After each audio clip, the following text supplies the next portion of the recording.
Good morning students. प्यारे बच्चों, exercise 17.3 में हम आगे के सवाल करना शुरू कर रहे हैं।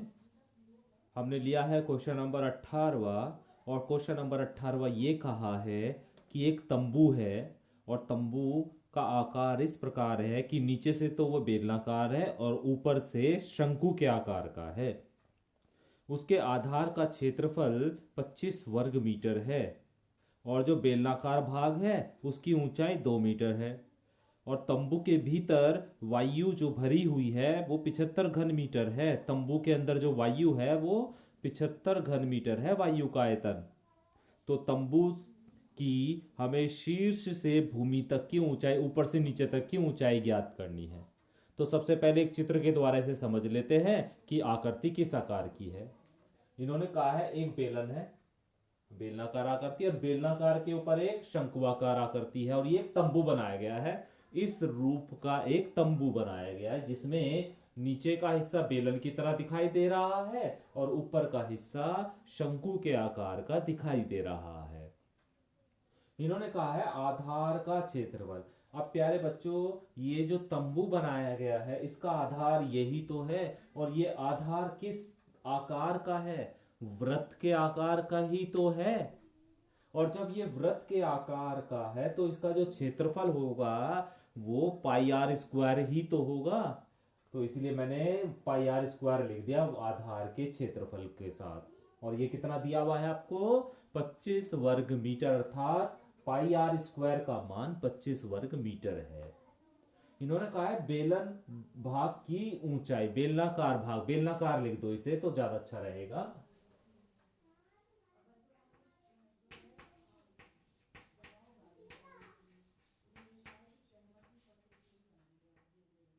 बेलनाकार भाग की ऊंचाई जिसे हमने h1 कह दिया। बेलना भाग जो है उसे हमने, उसकी ऊंचाई को हमने h1 कह दिया। तो h1 जो है प्यारे बच्चों वो 2 मीटर दी हुई है। इस ऊंचाई को हमने, जो शंकु के आकार की ऊंचाई है, उसे हमने h2 मान लिया कि ये ऊंचाई h2 है। ठीक है। अभी इन्होंने ये कहा है इस पूरे तंबू में ऊपर से नीचे तक जो वायु आती है उसका आयतन 75 घन मीटर है। इस पूरी आकृति में जो इन्होंने तंबू बनाया है इसमें जो वायु आती है वो 75 घन मीटर है। तो इसका मतलब ये हुआ प्यारे बच्चों कि इस पूरी आकृति का आयतन 75 घन मीटर है। ये मतलब है, क्योंकि जितनी इसमें वायु आएगी उतना ही इसका आयतन होगा। तो इसका मतलब क्या है? इस पूरी आकृति का आयतन, इस पूरे तंबू का आयतन 75 घन मीटर है। ठीक है। अब मैंने क्या लिखा देखो, आकृति का आयतन, आकृति को हम कह सकते हैं तंबू का आयतन। आकृति किस तरह की है? तंबू ही तो बनाया गया है, तो ये तंबू का आयतन भी हम बोल सकते हैं इसे। तो आकृति का आयतन क्या होगा? बेलन का आयतन जमा शंकु का आयतन। दो चीजें ना यहाँ पर, एक तो बेलन है और एक शंकु है। तो इस आकृति का जो आयतन होगा वो बेलन का आयतन प्लस शंकु का आयतन। बेलन का आयतन प्लस शंकु का आयतन। आकृति का आयतन प्यारे बच्चों, हमने अभी देखा था कि इस तंबू में जो वायु आई है वो 75 घन मीटर है, तो इसका आयतन भी तो उतना ही होगा। तो आयतन की जगह हमने रख दिया 75 बराबर। बेलन का आयतन क्या होता है? पाई आर स्क्वायर एच होता है, पाई आर स्क्वायर एच होता है। और बेलन की ऊंचाई क्योंकि h1 है इसलिए यहां पर हमने इसे h1 लिख दिया है। प्लस शंकु का आयतन होता है 1/3 पाई आर स्क्वायर एच और इसकी ऊंचाई h2 है, इसलिए हमने लिख दिया 1/3 पाई आर स्क्वायर h2। ठीक है। अभी देखो पाई आर स्क्वायर की वैल्यू आपको पता है 25, तो यहां पर पाई आर स्क्वायर की जगह 25 रख दिया। h1 की वैल्यू आपको पता है, बेलनाकार भाग की ऊंचाई 2 मीटर, प्लस 1/3 गुणा पाई आर स्क्वायर का मान 25 रख दिया और h2 का मान हमें पता नहीं है 75। 25 दूनी 50 हो गया और 50 को उठाकर इधर ले आए तो माइनस का हो जाएगा और बराबर क्या बचेगा? 1/3 25 गुणा h2। इसमें से इसे घटाया तो 25 बचेगा। इस 3 को भी इधर लिया है तो ये ऊपर चला जाएगा 3। इस 25 को भी इधर लिया है तो ये नीचे आ जाएगा और इधर क्या बचेगा? h2। 25 से 25 कैंसिल हो जाएगा तो H2 बराबर आ जाएगा 3 मीटर। तो इसका मतलब ये हुआ प्यारे बच्चों कि ये जो शंक्वाकार भाग है उसकी ऊंचाई 3 मीटर हो गई। शंक्वाकार भाग की ऊंचाई कितनी हो गई? 3 मीटर। अभी हमें देखो बेलनाकार भाग की ऊंचाई भी पता चल गई और शंकु के आकार की ऊंचाई भी पता चल गई। हमें तो पूरी ऊंचाई ज्ञात करनी, ऊपर से नीचे तक की ऊंचाई ज्ञात करनी है ना। तो क्या करेंगे, इन दोनों को जोड़ दो तो पूरी ऊंचाई पता चल जाएगी। भाई H1 प्लस H2 तो यहां से यहां तक तो हो जाएगी ऊंचाई। तो तंबू की ऊंचाई, ऊपर से नीचे तक तंबू की ऊंचाई हो जाएगी H1 जमा H2। भाई यहां से यहां तक होगी ऊंचाई तो ये दोनों ऊंचाइयां जुड़ जाएंगी। तो H1 जमा H2। H1 आपके पास 2 मीटर है और H2 आपके पास 3 मीटर है, दोनों को जोड़ा तो ये आ गया आपका 5 मीटर। तो इस तरह प्यारे बच्चों इस आकृति की हमने कुल ऊंचाई ज्ञात कर ली कि ऊपर से नीचे तक ये कितने मीटर ऊंचा है। यही इसका सॉल्यूशन हो जाएगा। क्वेश्चन नंबर 29वां देखते हैं प्यारे बच्चों। इसके बीच के जो भी मैंने क्वेश्चन आपको छुड़वाए हैं उसे आपको करने की ज़रूरत नहीं है, आप उतना ही काम कर लीजिए जितना मैं आपको बताया जा रहा हूँ। क्वेश्चन नंबर 29 में ये कहा है, अच्छा हाँ, इसके साथ साथ एक बात ध्यान रखिएगा, जैसे अभी हमने क्वेश्चन नंबर 18 किया था बिल्कुल उसी तरह क्वेश्चन नंबर 19 होगा। इस क्वेश्चन को आप खुद करेंगे। क्वेश्चन नंबर 19 और क्वेश्चन नंबर 18 बिल्कुल एक से क्वेश्चन है। क्वेश्चन नंबर 29 में ये कहा है कि 3 सेंटीमीटर ऊंचे एक खोखले बेलन को गलाकर 9 सेंटीमीटर ऊंचा एक बेलन बनाया गया है जो ठोस है। तो इस बात को मैंने आपको पहले भी बताया होगा प्यारे बच्चों कि जब हम किसी एक आकृति को गलाकर दूसरी आकृति में परिवर्तित करते हैं तो उसके आयतन में कोई परिवर्तन नहीं होता, दोनों का आयतन समान होता है। तो यहाँ पर हमें खोखले बेलन की ऊंचाई 3 सेंटीमीटर दी है।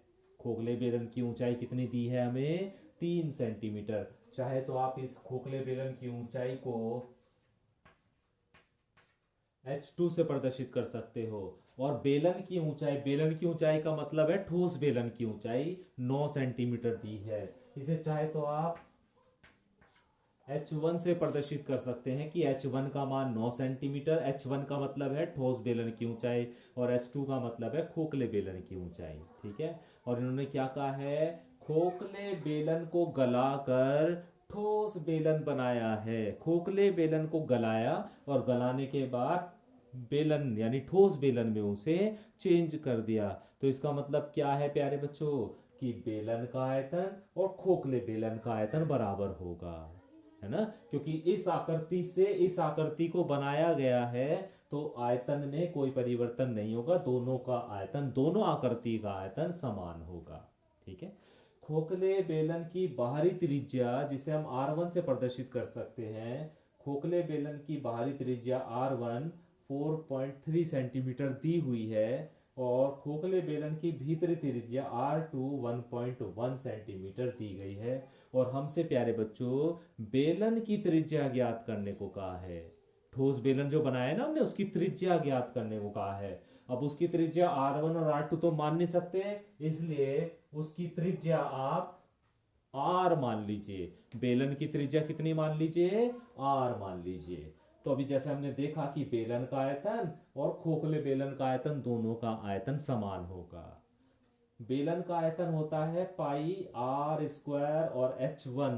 बेलन की ऊंचाई H1 है इसलिए H1 बराबर खोखले बेलन के आयतन का क्या फॉर्मूला होता है, पाई इंटू H की जगह H2 आ जाएगा, R1 square minus R2 square. ठीक है।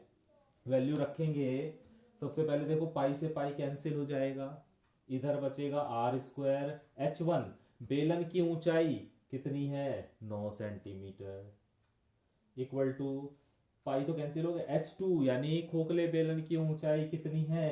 3 centimetre into R1 square, R1 का मतलब है 4.3 का स्क्वायर माइनस 1.1 का स्क्वायर।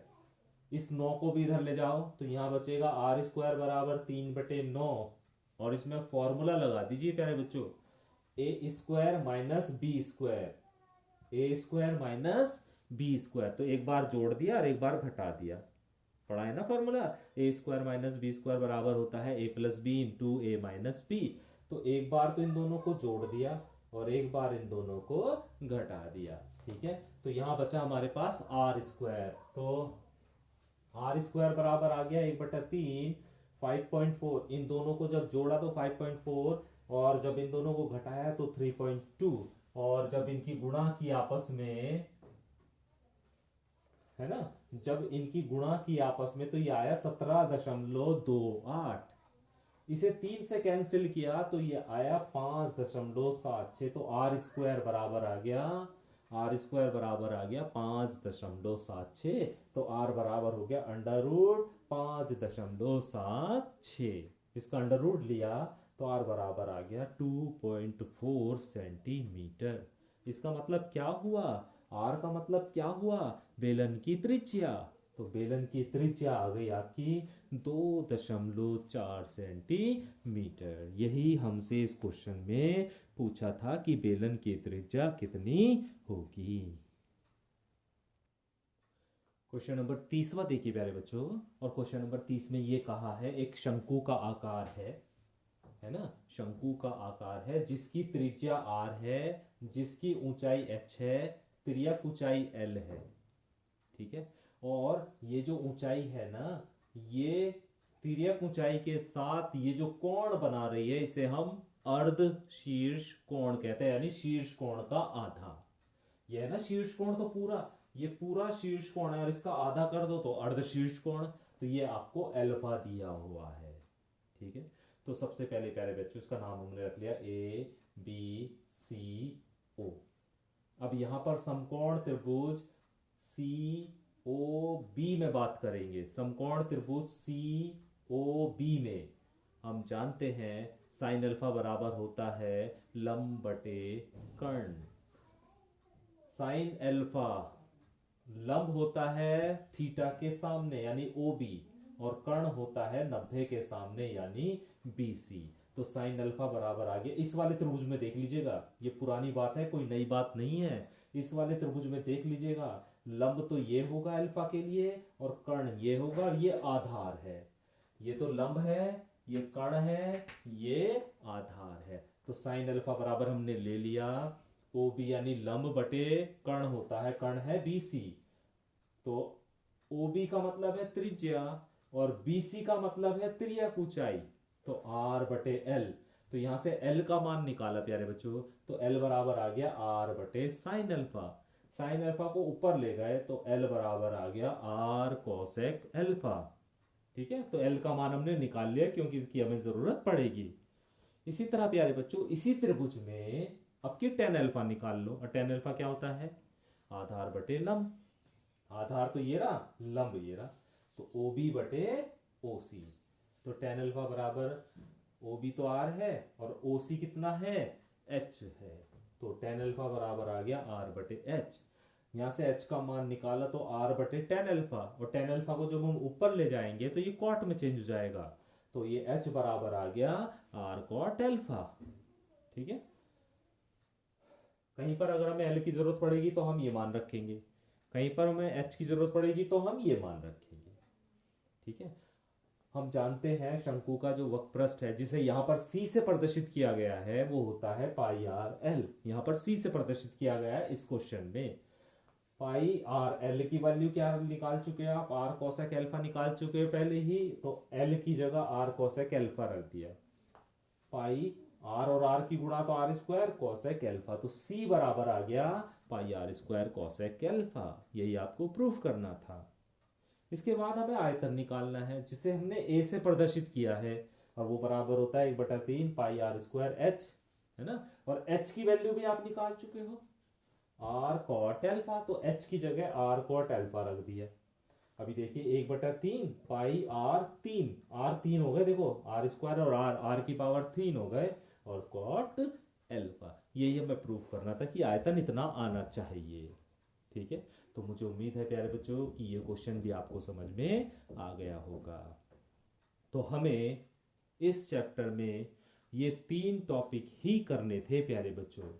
इन 3 टॉपिक के आधार पर मैंने आपको जो भी क्वेश्चन कराए हैं या जो भी आपको बताए हैं, एग्जाम्पल भी आप करके देखिएगा, इन क्वेश्चन को भी अच्छे से आप कर लीजिएगा, क्योंकि इस चैप्टर में केवल आपको ये 3 टॉपिक ही करने थे। जो अगला टॉपिक है वो आपका इस चैप्टर में है, वो आएगा नहीं, आपके सिलेबस में नहीं आएगा। इसलिए इन 3 टॉपिक के आधार पर ही आपको इस चैप्टर की तैयारी करनी है। तो बहुत अच्छे तरीके से सबसे पहले हमने बेलन सीखा, घन सीखा, घनाभ सीखा, खोखला बेलन सीखा, शंकु सीखा। इसके बारे में बहुत सारे हमने क्वेश्चन किए। तो उन सभी क्वेश्चन का प्यारे बच्चों अच्छे से आप रिवीजन करें, उनको अच्छे से करके देखें, ताकि इस चैप्टर में आपको एग्जाम में आने वाले क्वेश्चन में फ़ायदा हो सके। Thank you very much.